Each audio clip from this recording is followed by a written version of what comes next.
Hello again. Welcome back. We are going to go ahead and take a look at our problem for tomorrow. This is lesson 3 in chapter 2. And we're going to deal with being able to multiply with basic facts and using that multiplication with basic facts to understand how to multiply your numbers that show only tens, hundreds, and thousands. So let's go ahead and take a look at the board.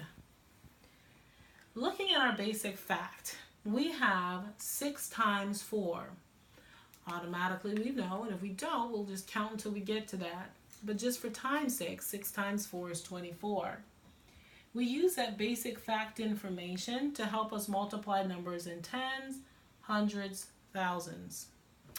Now, the 40 is in the tens place. And so when we look at it, first off, we're saying 6 times 40. How do I figure that out?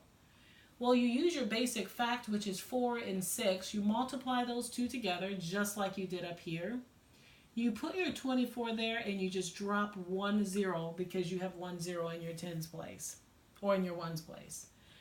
And so now, instead of having 10 or 6 times 4, which gives you 24, you're having 6 times 40, which gives you 240. In our hundreds place, we're saying 6 times 400. Same concept. Multiplying our basic fact numbers, dropping, in this case, 2 zeros.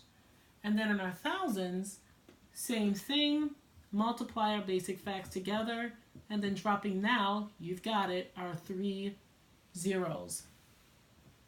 When we look at that, what we're actually saying is we're saying that we are acknowledging our numbers that represent our place value.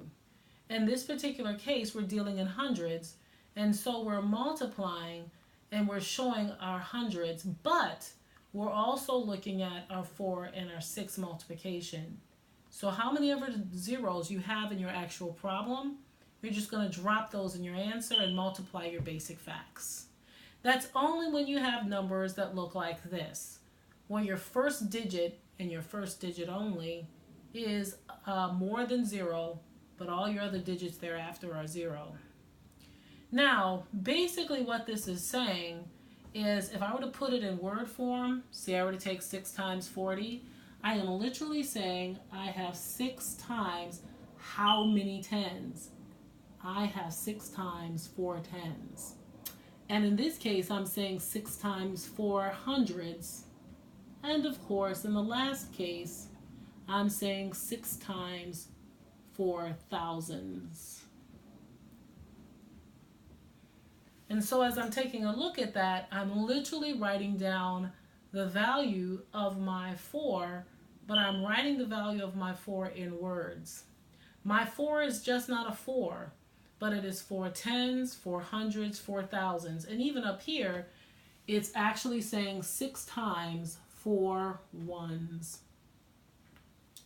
Because my value of my 4 is in the ones place. Now, we are going to do more of this in class, and we will have a chance to take a closer look at and practice this a little bit more. For now, I would like for you to look at this again, just to make sure that you have what we've covered thus far down in your mind, so that when we meet together tomorrow, we'll be able to move forward rather quickly. I look forward to working with you tomorrow, and have a blessed evening. Good night.